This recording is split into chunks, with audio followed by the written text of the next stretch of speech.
السلام علیکم ورحمۃ اللہ وبرکاتہ۔ الحمدللہ وکفا والصلاة والسلام علی سید الرسل وخاتم الانبیاء اما بعد فاعوذ باللہ السمیع العلیم من الشیطان الرجیم بسم اللہ الرحمن الرحیم۔ ومن امر رجلا بان یزوج ابنته الصغیرة فزوجها والاب حاضر بشہادت رجل واحد سواہما جاز النکاح، لأن الأب يجعل مباشرا لاتحاد المجلس فيكون الوكيل سفيرا ومعبرا فيبقى المزوج شاهدا وإن كان الأب غائبا لم يجوز لأن المجلس يختلف فلا يمكن أن يجعل الأب مباشرا وعلى هذا إذا زوج الأب ابنته البالغة بمحضر شاهد واحد إن كانت حاضرة جاز وإن كانت غائبة لا يجوز۔ یہاں یہ مسئلہ ذکر کر رہے ہیں کہ بات گزشتہ سے یہ ہے کہ نکاح کے اندر گواہوں کا ہونا کیا ہے، شرط ہے 2 گواہوں کا ہونا۔ اسی ضمن میں ایک مسئلہ یہ ذکر کرتے ہیں کہ ایک آدمی نے اگر کسی دوسرے کو وکیل بنا دیا کہ تم میری بیٹی کا نکاح کروا دو کسی شخص سے، پھر یہ ہوا کہ اس وکیل نے ایک ایسی مجلس منعقد کی کہ جس میں وہ خود موکل یعنی لڑکی کا باپ بھی موجود تھا، خود وہ وکیل بھی ہے، اور ان 2 کے علاوہ صرف ایک شخص اور ہے۔ ٹھیک ہے جی۔ اب یہاں پر کہتے ہیں اس نے اس بچی کا اگر نکاح کروا دیا، مطلب کوئی لڑکا وغیرہ ہے جو دلہے کے علاوہ ایک آدمی کا گواہ، شوہر تو موجود ہے، شوہر ہے، ایک آدمی اور ہے، یہ وکیل ہے اور موکل بھی ہے۔ اب کہتے ہیں کہ اس صورت میں یہ نکاح درست ہو جائے گا، اگرچہ اگر آپ ظاہری طور پر دیکھیں تو آپ کہیں گے کہ بھائی وکیل کے علاوہ 2 گواہ ہونے چاہیے جبکہ ایک گواہ ہے وکیل شوہر کے علاوہ، تو کہتے ہیں کہ یہ نکاح پھر بھی درست ہو جائے گا، وہ اس لیے کہ اس نکاح میں ہم یوں کہیں گے کہ اصل جو نکاح کروانے والا یعنی وہ لڑکی کا باپ موکل خود موجود ہے، لہٰذا ہم یہ کہیں گے کہ اصل جو عقد کا مباشر ہے یعنی عقد کا ارتکاب کرنے والا ہے وہ خود ہے، لڑکی کا باپ، اور یہ جو وکیل ہے محض تعبیر کرنے والا ہے، سفیر ہے، معبر ہے۔ بس ایک گواہ ہم اسی وکیل کو تصور کر لیں گے، اور دوسرا چونکہ گواہ خود ایک آدمی مستقل طور پر موجود ہے، لہٰذا یہ نکاح کیا ہو جائے گا، درست ہو جائے گا۔ لیکن اگر اتنی ہی مجلس ہو لیکن وہ جو لڑکی کا باپ جو موکل ہے وہ اگر نکاح کی اس مجلس میں موجود نہ ہو تو پھر یہ نکاح درست نہیں ہوگا، کیونکہ پھر گواہی پوری نہیں ہوگی۔ اس صورت میں مباشر وکیل ہو جائے گا، اب آگے قبول کرنے والا یا جو بھی ہے وہ شوہر ہو جائے گا جو موجود ہے مجلس میں۔ ان دونوں کے علاوہ جو گواہ ہے وہ صرف اور صرف کیا ہے، ایک باقی بچتا ہے، لہٰذا اس لیے نکاح یہ درست نہیں ہوگا۔ تو کہنے کا مقصد یہ ہے کہ اگر اس مختصر مجلس میں جہاں پر ایک گواہ موجود ہو، ایک وکیل ہو اور ایک شوہر ہو، ان کے علاوہ اگر وہ موکل بھی آ جائے تو پھر نکاح درست ہو جاتا ہے، اگر موکل نہ آیا پھر نکاح درست نہیں ہوگا۔ یہ ایک صورت بیان کی ہے، مطلب یہ کہ اسی طریقے سے دوسری ایک صورت اسی کے ساتھ ضمن میں یہ بیان کی ہے کہ ایک والد ہے وہ اپنی بالغ بیٹی کا نکاح کرواتا ہے، ایک باپ اپنی بالغ بیٹی کا نکاح کرواتا ہے ایک گواہ کی موجودگی میں، ٹھیک؟ تو کہتے ہیں اگر یہ بیٹی خود مجلس میں موجود ہے تو تب بھی نکاح درست ہو جائے گا، کیونکہ اس صورت میں مباشر ہم بیٹی کو کہہ دیں گے اور اس والد کو نکاح کا گواہ تصور کر لیں گے، اور ایک دوسرا گواہ ہے اور ایک والد گواہ ہے۔ لیکن اگر بیٹی موجود نہ ہو تو پھر نکاح درست نہیں ہوگا، کیونکہ گواہ پھر باقی ایک بچتا ہے۔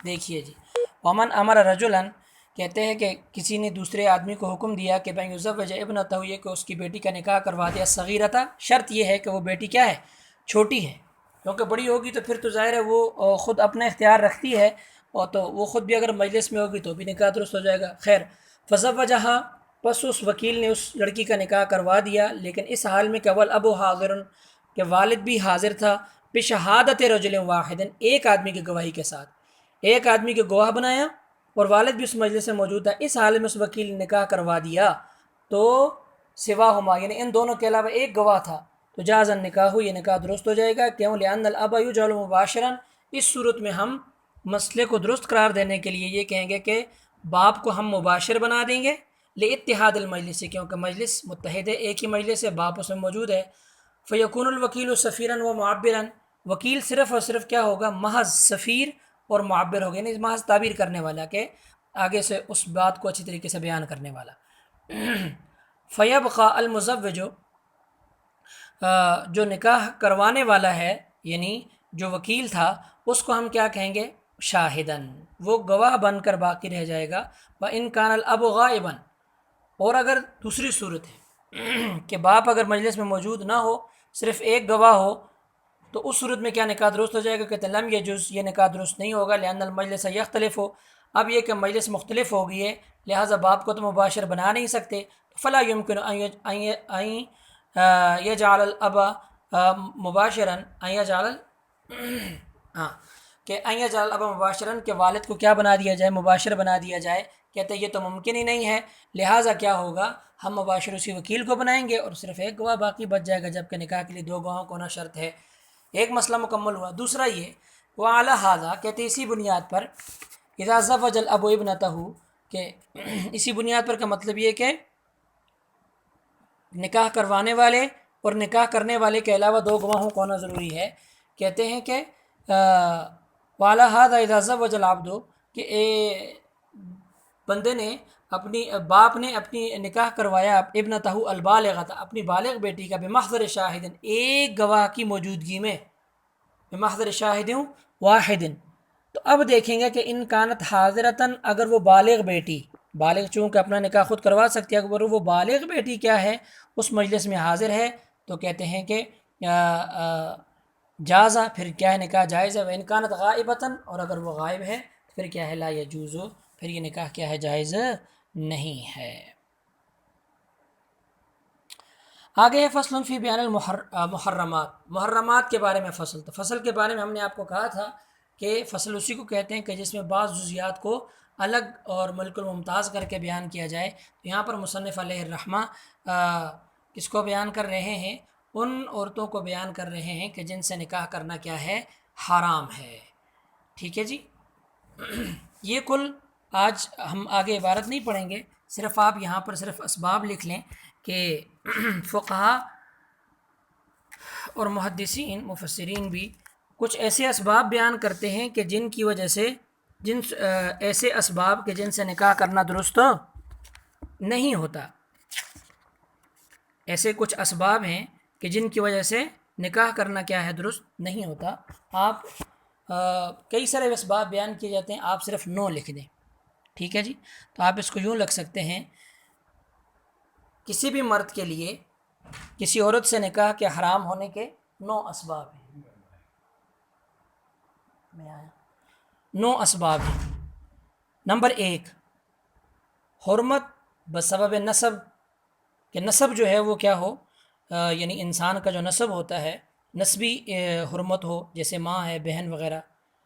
نمبر 2، حرمت بسبب مصاہرت، یعنی جو رشتے کی وجہ سے ہوتے ہیں، بیوی کے ماں وغیرہ۔ نمبر 3، حرمت بسبب رضا، رضاعی ماں بہن وغیرہ، اس کی وجہ سے نکاح حرام۔